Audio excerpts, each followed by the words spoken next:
This 30-minute story will leave you speechless. The ending shocked everyone. The ocean stretched endless and gray beneath a sky that promised rain but never delivered. The USS Valiant cut through the water like a blade, its steel hull gleaming under the pale morning sun. On the deck, the wind carried the sharp smell of salt and diesel, mixing with the metallic tang of weapons being moved into position. Petty Officer Second Class Sarah Mitchell stood in the weapons bay. Her uniform crisp, despite the humidity that clung to everything aboard the destroyer. Her dark hair was pulled back tight in regulation style, and her green eyes were focused with the kind of intensity that came from years of training. At 28, she was one of the youngest weapons specialists on the ship, but her record spoke louder than her age. Perfect accuracy. Zero mistakes. A natural with ordinance that made even seasoned officers take notice. She was loading Tomahawk missiles today. Each one was over 18 feet long, weighing more than 3,000 pounds. Packed with enough explosive power to level a building from 1,000 miles away. The work required precision, patience, and absolute focus. One wrong move, one miscalculation, and the consequences would be catastrophic. Sarah's hands moved with practiced efficiency as she guided the crane controls, lifting the massive missile from its transport cradle. Her team stood nearby, watching, waiting for her signal. They trusted her. She'd earned that trust over 3 years of flawless performance. The missile rose slowly, suspended in air, rotating gently as she adjusted the angle. Sunlight caught the smooth surface of the weapon, making it gleam like something almost beautiful. But Sarah knew better. Beauty had nothing to do with it. This was power. This was duty. This was what she'd trained her entire adult life to do. Captain James Hawthorne watched from the observation deck above, arms crossed, his weathered face unreadable. At 52, he'd seen more combat than most officers would in 2 lifetimes. His uniform was decorated with ribbons and medals that told stories of valor, sacrifice, and command under pressure. He ran his ship with discipline and fairness, and his crew respected him without question. But today, something felt different. He couldn't place it. Just a feeling in his gut, the kind that came from decades at sea. He watched Mitchell work, impressed as always by her skill. She was good. Maybe too good for someone so young. The missile locked into place with a satisfying click. Sarah stepped back, checked the secure points, then signed off on the digital pad her assistant handed her. 1 down, 3 more to go. She rolled her shoulders, feeling the tension from holding position for so long. The uniform stuck to her skin, damp with sweat. She reached up to adjust her collar, and that's when it happened. The sleeve of her uniform rode up slightly, exposing her left forearm. And there, just visible beneath the fabric, was a tattoo. Not large, but distinct. A trident. 3 sharp prongs rising from a central staff, rendered in black ink with military precision. Most people wouldn't have noticed. Most people wouldn't have cared. But Captain Hawthorne saw it. And the moment he did, the color drained from his face. He gripped the railing, knuckles white breath catching in his throat.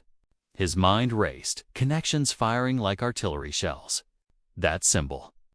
That exact design. He knew. He knew it? God, he knew it. For a moment, the world tilted. The deck beneath his feet felt unstable, like the ship was rolling in a storm that existed only in his head. He forced himself to breathe, to steady his vision, to push down the surge of emotions threatening to overwhelm him. Sarah didn't notice. She was already moving to the next missile, calling out instructions to her team, her voice calm and authoritative. The work continued around her. Oblivious to the crisis unfolding in the captain's mind, Hawthorne turned sharply and walked back into the command center. His pace faster than usual. His executive officer, Commander Lisa Grant, looked up from her station, concern flickering across her face. "Sir, everything all right?" Fine, he said too quickly. I need Mitchell's personnel file. Now. Grant's eyebrows rose slightly.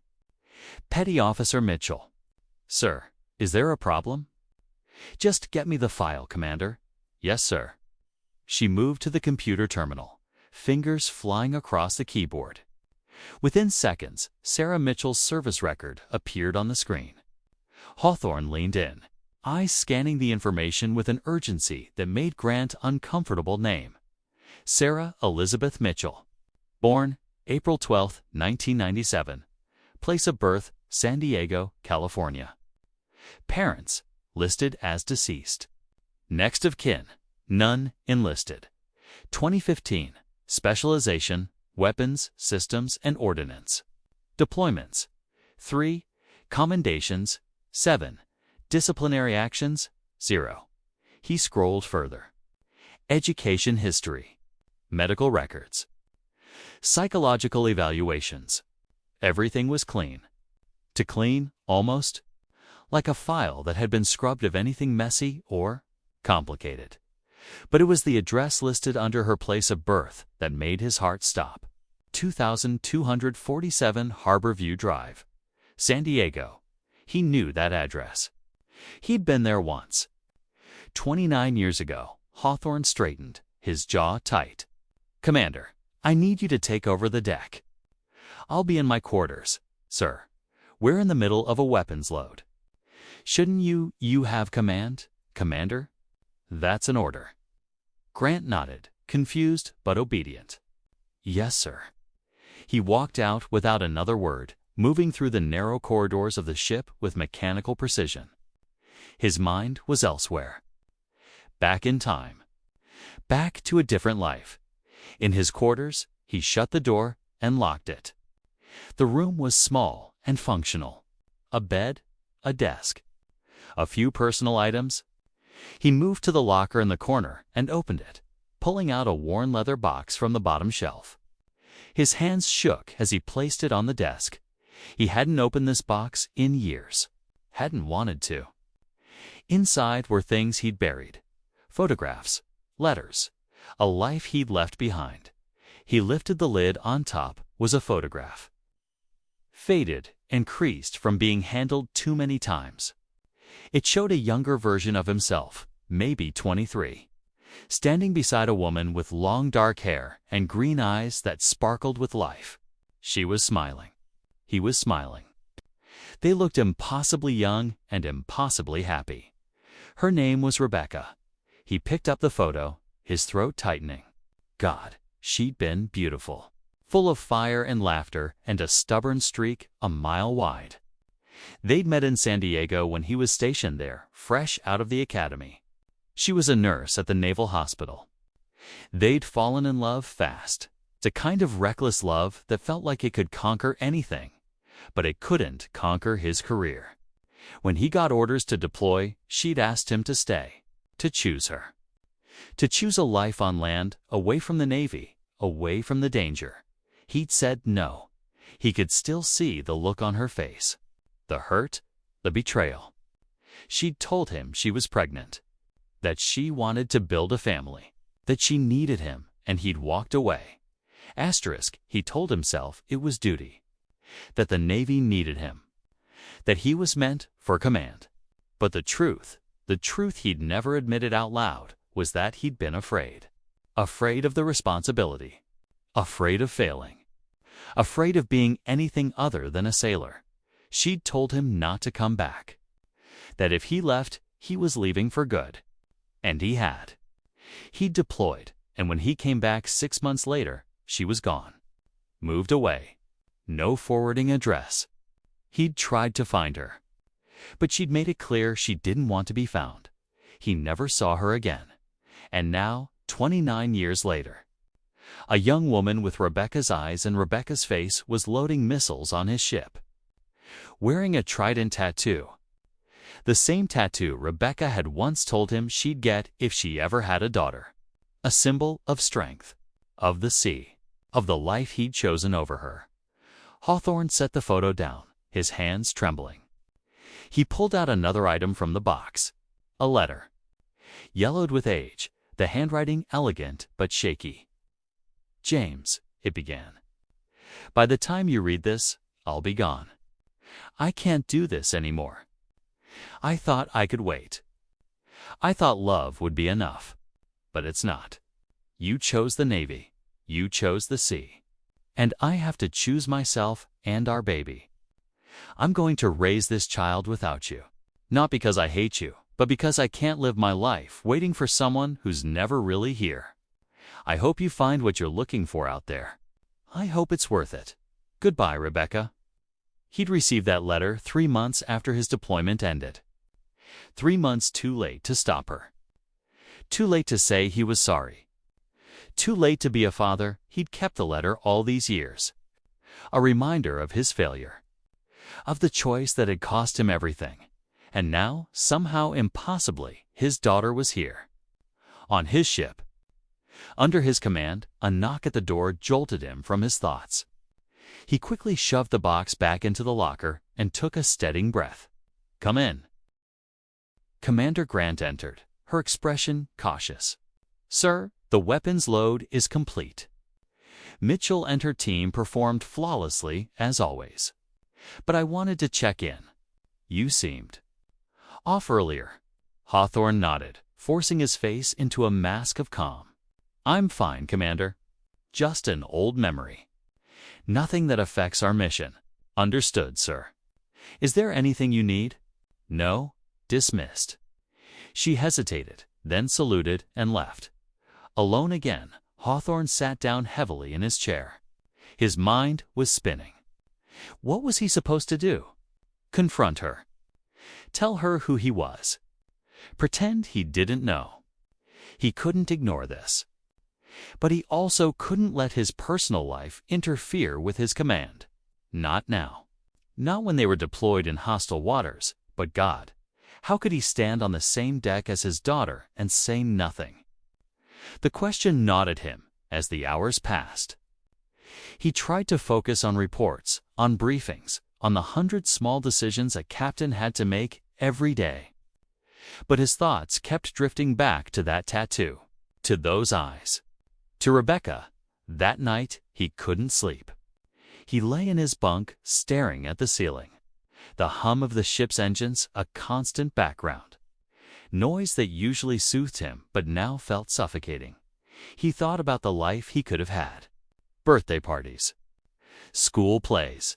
Teaching her to ride a bike. Watching her grow.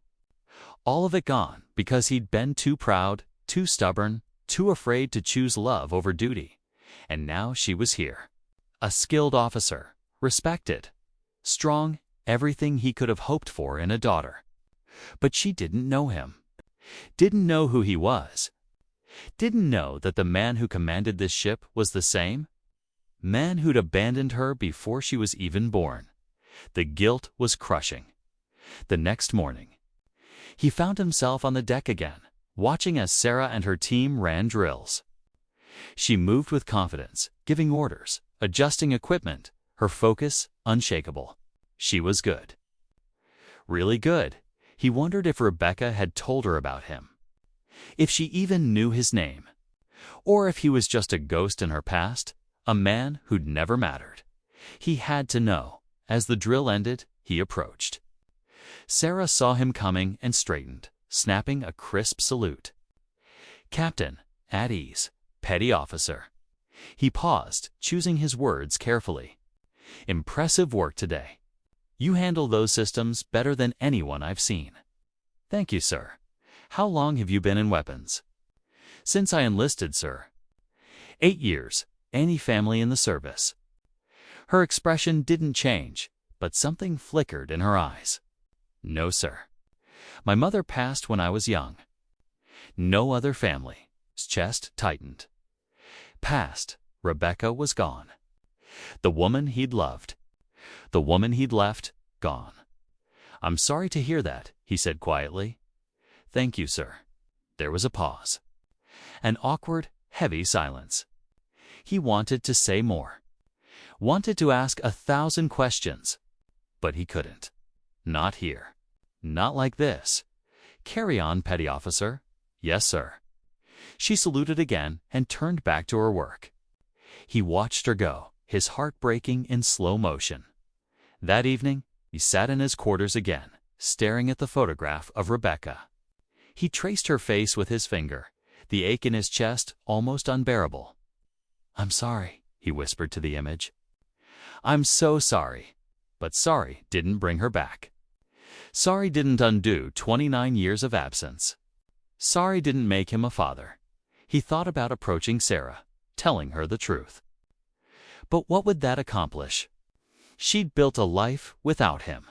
She was thriving. What right did he have to walk into that life now and disrupt it with his guilt and regret? Maybe the best thing he could do was stay silent. Protect her from the truth. Let her keep believing her father was someone who didn't matter. But even as he thought it, he knew he couldn't live with that. Not anymore.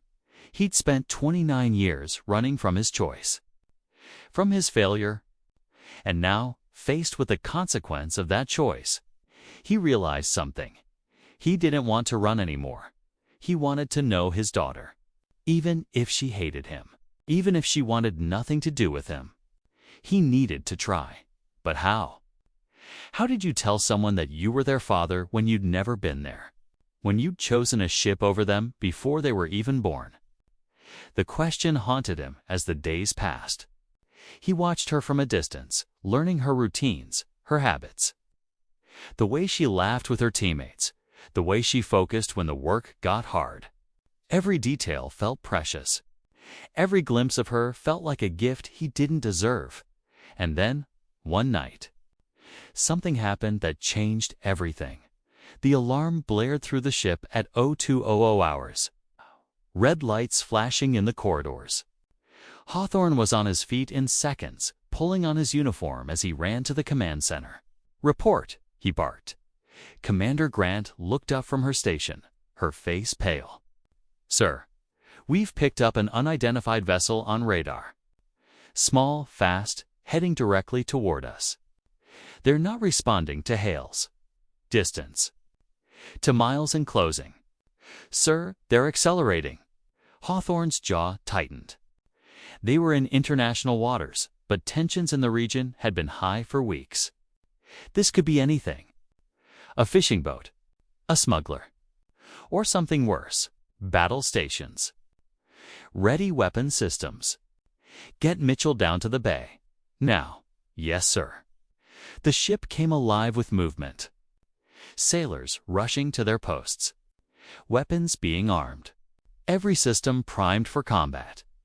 In the weapons bay, Sarah was already there, moving with calm precision despite the chaos. She'd trained for this. They all had. But training and reality were two different things. "Status." Hawthorne's voice crackled over the intercom. "Tomahawks ready, sir. Awaiting your command. Hold position. Do not fire unless I give the order." "Understood, sir." The minutes stretched like hours. The unidentified vessel kept coming, closer and closer. Hawthorne watched the radar screen, his mind calculating angles, trajectories, options. "Sir," Grant said urgently. "They're within firing range." "Hold," he said again, his voice steady. And then, just as the tension reached its peak, the vessel turned, sharply, away from them, disappearing into the night as quickly as it had appeared. The command center exhaled collectively. "Stand down," Hawthorne ordered. "Return to normal watch rotation." But his heart was still racing. Because in that moment, when he'd given the order to ready the Tomahawks, he'd realized something. If he'd given the order to fire, Sarah would have been the one to launch them. His daughter would have been the one to potentially start a conflict that could cost lives, and he would have been the one to give her that. Order, the weight of it crushed him. He'd spent his entire career believing that duty came first, that the mission was everything. But now, standing in that command center, knowing his daughter was below deck with her hand on a weapon that could kill thousands, he understood something he'd been too blind to see before. Duty without humanity wasn't duty. It was just cruelty. He needed to talk to her, needed to tell her the truth, before something happened that he couldn't take back. But as he walked back to his quarters that night, exhausted and shaken, he wondered if he'd already waited too long, and if Sarah would ever forgive him for the years he'd stolen from both of them. 3 days passed, like stones sinking in deep water. Hawthorne carried the secret like a weight around his neck, growing heavier with each passing hour. He watched Sarah during drills, observed her in the mess hall, noticed the way she helped younger sailors with their duties. Every gesture reminded him of Rebecca. Every smile was a ghost of what he'd lost. On the 4th day, he made his decision. He couldn't carry this alone anymore. He found her in the weapons bay during her off hours, running maintenance checks on the launch systems. She worked alone, headphones in, focused entirely on the task. He stood in the doorway for a long moment, gathering courage he'd never needed in combat. Petty Officer Mitchell. She turned, pulling out her earphones and standing at attention. Captain. I wasn't expecting you, sir. At ease. He stepped inside, the door closing behind him with a soft click. I need to speak with you. Off the record, her eyebrows rose slightly. Sir. He gestured to a bench along the wall. Please, sit. She hesitated, confusion clear on her face, but obeyed. He sat beside her, keeping a respectful distance, his hands clasped tightly together. I noticed your tattoo, he began, his voice rougher than intended. The Trident. It's not standard Navy ink. Her hand moved instinctively to her forearm, covering the mark beneath her sleeve. No, sir. It was my mother's design. She had me get it when I enlisted. Said it would keep me safe. Your mother's name, he said carefully. Was it Rebecca? Sarah froze. The color drained from her face. How do you know that? Hawthorne took a slow breath. Because I knew her. A long time ago. Before you were born? I don't understand. Rebecca Mitchell. She worked at the Naval Hospital in San Diego. We were together in 1996. He paused, the words catching in his throat. Sarah, I'm your father. The silence that followed was absolute. Sarah stared at him, her face cycling through shock, disbelief, confusion, and then something harder. Anger. No, she said flatly. My father left before I was born. He wanted nothing to do with us. That's not entirely true. Then what is true? Her voice rose, sharp and cutting. Because my mother told me you were a coward who chose a ship over his own family. She told me you didn't even try to come back. I did try, he said quietly, but she'd already gone. She left no address. No way to contact her. I looked for months. Not hard enough. Sarah stood abruptly, her hands shaking. You had 28 years to find me. 28 years. And now you show up. What? Because I happen to be stationed on your ship. That's not fate, Captain. That's just bad luck. Sarah, please don't. She held up a hand, her eyes glistening, but her jaw set firm. Don't try to make this something it's not. You weren't there. You didn't watch her work 3 jobs to keep us fed. You didn't see her cry at night when she thought I was asleep. You didn't hold her hand when she was dying of cancer and telling me she was sorry she couldn't give me a better life. The words hit him like physical blows. She's gone. 5 years ago, Sarah's voice cracked. And she never stopped loving you. Even after everything, she kept your picture. Told me you were a good man who made a hard choice. But I knew better. Good men don't abandon their families. Hawthorne's throat tightened, tears burning behind his eyes. You're right. I was a coward. I was selfish. I chose my career because I was too afraid to be a father. And I've regretted it every single day since. Regret doesn't change anything. No, it doesn't. He stood slowly, facing her. "But I'm here now. And I know I have no right to ask for anything from you. No right to call myself your father. But I want you to know that seeing you these past few days, seeing the woman you've become, I've never been more proud of anything in my life. Your mother raised someone extraordinary. And I'll spend the rest of my days knowing I had nothing to do with it." Sarah's expression softened slightly, though the hurt remained. "Why tell me now?" "Because during that alert the other night, I realized something. I gave you an order to prepare weapons that could have started a war. And all I could think about was that my daughter was down here, putting her life on the line, and she didn't even know who I was. I couldn't live with that anymore." She looked down, her fingers twisting together. "I don't know what you want me to say. I don't want you to say anything. I just wanted you to know the truth. That I'm sorry. That your mother deserved better. That you deserved better." He moved toward the door, then paused. "And that if you ever want to talk about anything, I'm here. Not as your captain. As someone who would very much like the chance to know his daughter." He left before she could respond, walking back through the corridors with tears streaming down his face that he didn't bother to hide. The following days were agony. Sarah avoided him when possible, kept interactions professional when they couldn't be avoided.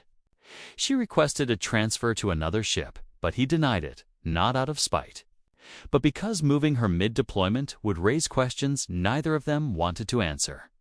Then, 2 weeks after their conversation, something shifted. He was in his quarters late one evening when there was a knock. He opened the door to find Sarah standing there, out of uniform, wearing civilian clothes, her expression uncertain. "Can I come in?" she asked quietly. "Of course."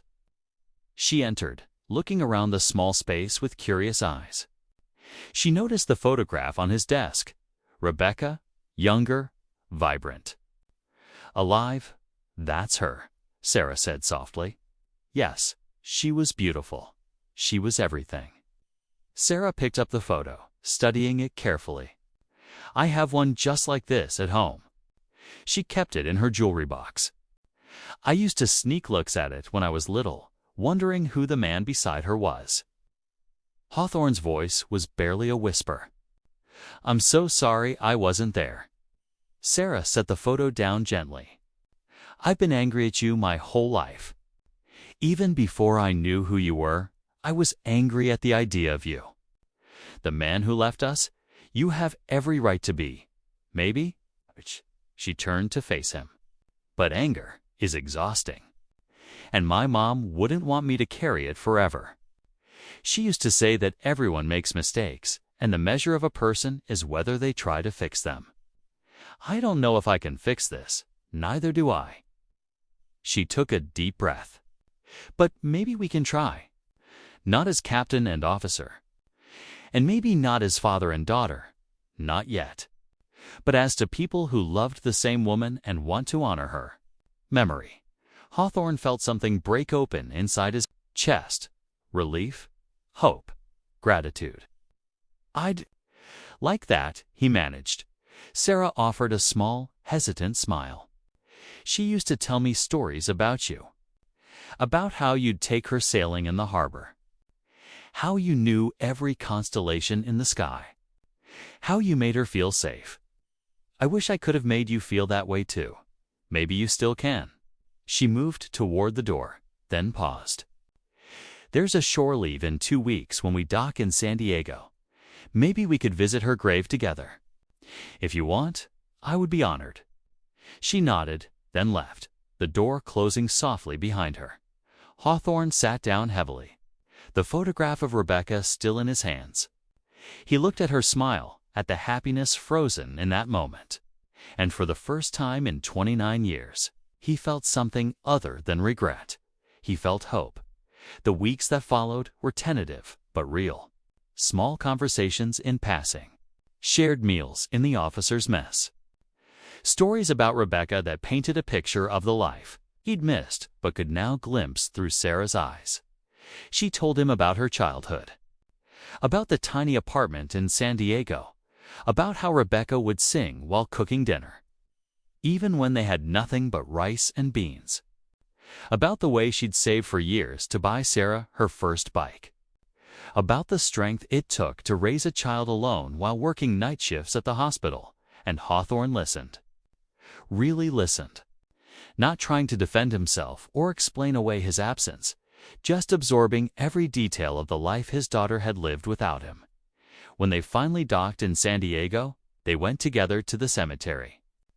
It was a clear morning, the sky blue and endless. The kind of California day Rebecca had always loved. Her grave was simple. A flat stone marker beneath an old oak tree. Rebecca Ann Mitchell. Beloved mother. 1975 to 2020. Hawthorne knelt beside it, his hand trembling as he touched the cold stone. "I'm sorry," he whispered. "I'm so sorry I wasn't the man you needed me to be." Sarah knelt beside him, placing flowers on the grave. "She forgave you. She told me once that she hoped you'd found what you were looking for out there on the ocean." "I didn't," he said quietly. "It was right here the whole time." They sat together in silence. To people bound by loss and love and the fragile thread of a second chance, as they walked back to the car later, Sarah reached out and took his hand. It was a small gesture, tentative and uncertain, but it meant everything. "This doesn't erase the past," she said softly. "I know. And it doesn't make you my dad. Not automatically. I know that too. But maybe," she said, squeezing his hand gently, "maybe it's a start." Hawthorne felt tears on his cheeks, but he didn't wipe them away. "A start is more than I deserve." "Probably," she agreed with a slight smile. "But Mom always said grace wasn't about what we deserve. It was about what we choose to give anyway." They drove back toward the harbor together, the city spreading out before them, full of memories and possibility. The USS Valiant waited at the dock, ready to carry them back to sea. But this time, Hawthorne wasn't sailing alone. This time, he had his daughter beside him. Not as a commanding officer and a subordinate, but as to people learning how to be family. And though the road ahead would be long and complicated, though there were years of hurt that couldn't be undone and questions that might never have answers, they had something now they hadn't had before. They had each other. And they had time. Time to heal. Time to learn. Time to build something new from the broken pieces of the past as the sun set over San Diego Bay, painting the water in shades of gold and crimson. Sarah looked over at the man beside her and saw not just the captain who commanded a ship, but the father who had finally come home. And Hawthorne, looking back at his daughter, saw not just a talented officer, but the greatest gift he'd ever been given and almost thrown away. "Thank you," he said quietly. "For what?" "For giving me a chance I don't deserve." Sarah smiled, genuine and warm. Mom would have wanted it this way. She always believed people could change. "I guess I'm willing to find out if she was right. I won't let you down again." "Don't make promises you can't keep," she said. "Just try. That's all anyone can do." He nodded. "Then I promise to try. Every day, for the rest of my life." And as they walked up the gangway together, side by side, two sailors returning to the ship that had brought them together, they carried with them the hope that sometimes the currents of life, though they pull us apart, can also bring us home, not to the place we left behind, but to the place we were always meant to find, together